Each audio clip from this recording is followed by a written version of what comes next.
Hernia సర్జరీలో మనం mesh పెట్టుకునేటప్పుడు అత్యంత జాగ్రత్తలు పాటించాలి. ఎందుకు అంటే బాడీ లోపల నుంచి ఏది అమర్చుకున్న ఇంప్లాంట్ అనేది మనకు ఎట్టి పరిస్థితుల్లో ఇన్ఫెక్షన్ కాకుండా పెట్టుకోవడం ఇంపార్టెంట్. ఎందుకంటే వన్స్ ఆ ఇంప్లాంట్ ఇన్ఫెక్ట్ అయితే మాత్రము మనకు అది చాలా కాస్ట్లీ మిస్టేక్ అవుతుంది.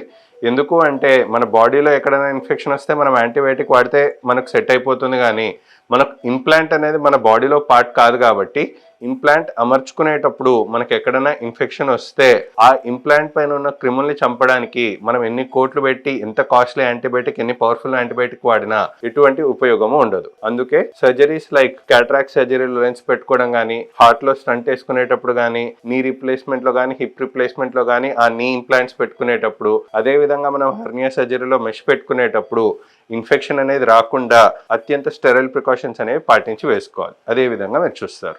సో మెష్ అనేది ఓపెన్ చేసేటప్పుడు అప్పటి వరకు మనకు సర్జరీలో మిగతా ఇన్స్ట్రుమెంట్స్ అన్ని రెడీగా పెట్టుకుంటాం, కానీ మెష్ అనేది ఫస్ట్లోనే ఓపెన్ చేయము.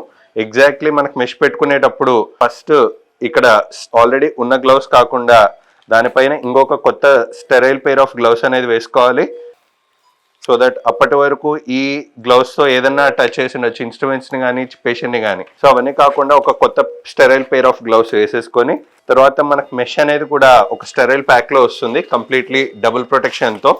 సో ఇప్పుడు అలా వచ్చిన మెషిన్ కాస్త మనం ఇలాగ వచ్చే లేయర్స్ని 1 by 1 తీసేసుకొని ఈ విధంగా సపరేట్ తీసుకుంటాం. సో ఈ మెష్ అనేది అన్ని ఇప్పుడు కూడా మనకు సీల్డ్ ప్యాక్స్లో వస్తాయి. అండ్ మెష్ అనేది ఏ విధంగా కనిపిస్తుంది అనేది మీరు ఇప్పుడు చూడగలరు. సో మెష్ అంటే ఏంటి?